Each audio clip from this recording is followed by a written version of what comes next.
ജീവിതത്തിൽ ഒത്തിരി സന്തോഷം പ്രാപിക്കേണ്ടതിന് വേണ്ടി അദ്ദേഹം ആഗ്രഹിച്ചു. അങ്ങനെ അദ്ദേഹം ഒരു യാത്ര പുറപ്പെട്ടു. ഒരു യാത്ര. ഇതെന്താട്ടാ തോന്നുന്നത്? റോക്കറ്റ് ഒരു ബോട്ടിന്റെ പിൻഭാഗം പോലെ തോന്നുന്നുണ്ടോ? ഓക്കെ.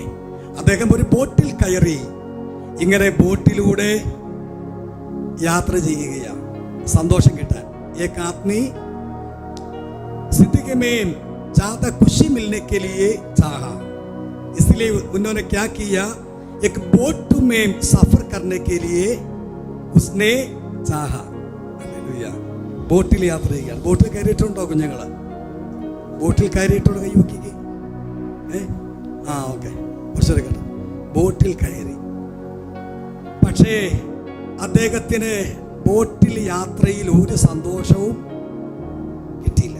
ബോട്ടിലെ യാത്രയിൽ ഒരു സന്തോഷം കിട്ടിയില്ല.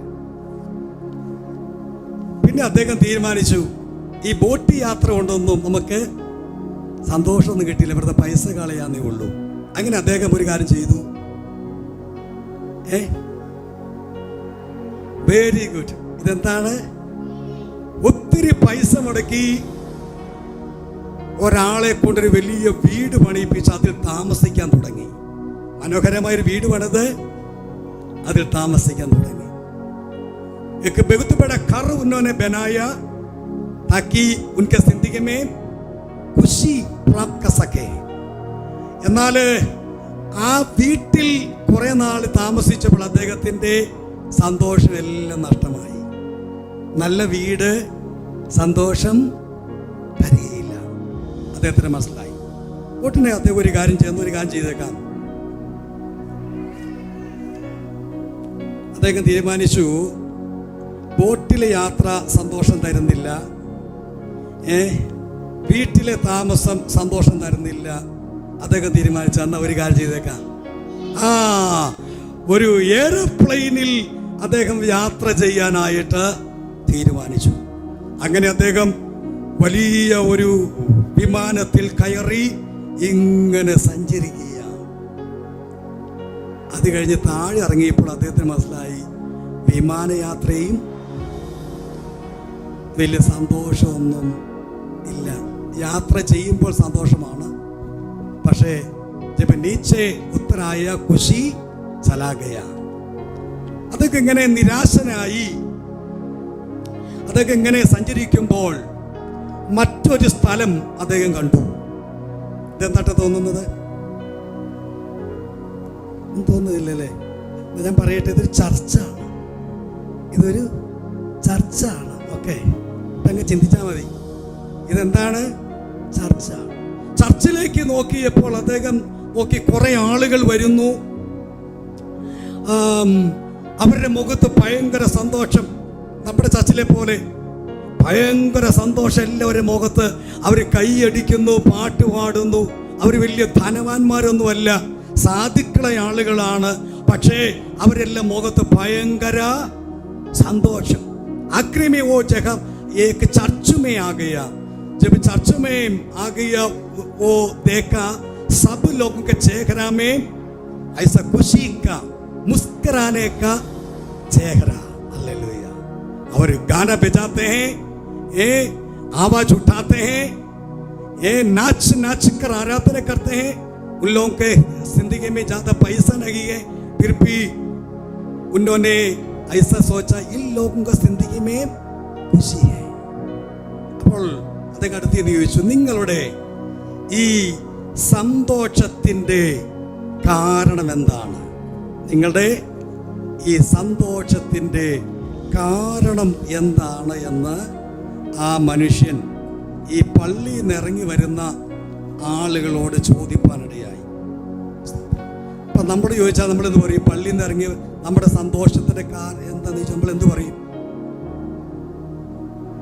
എന്നാൽ പള്ളിയിലെ ആളുകൾ പറഞ്ഞ ഒരു കാര്യം ഇതാണ്, ഞങ്ങളുടെ സന്തോഷത്തിൻ്റെ കാരണം ഇതാണ്.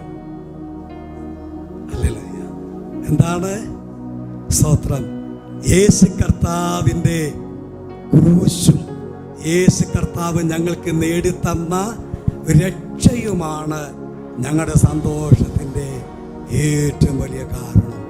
ഗലാത്യ ലേഖനം 4-ാം അധ്യായം 14-ാമത്തെ വാക്യം കുഞ്ഞുങ്ങളായ ഒരാൾ വായിച്ചേ. ഗലാത്യ ലേഖനം 4-ാം അധ്യായം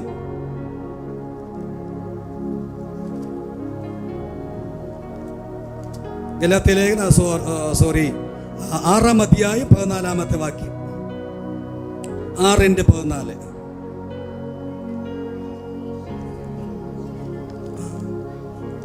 എനിക്കോ കർത്താവായ യേശുക്രിസ്തുവിൻ്റെ കുരിശിൽ അല്ലാതെ പ്രശംസിക്കാൻ ഇടവരരുതേ.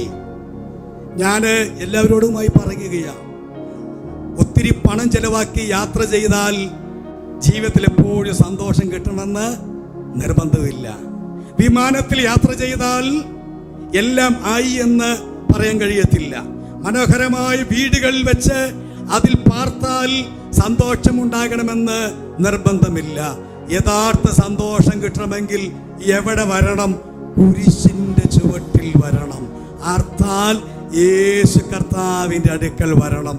ഇന്ന് പകലിൽ നമ്മൾ എവിടെയാണ് വന്നിരിക്കുന്നത്? യേശു കർത്താവിൻ്റെ അടുക്കലാണ്.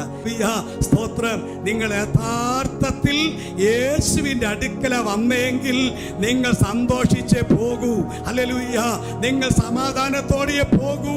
കാരണം യേശുവിൻ്റെ അടുക്കൽ വന്നവരെ ആരെയും കർത്താവ് വെറുതെ അയച്ചിട്ടില്ല.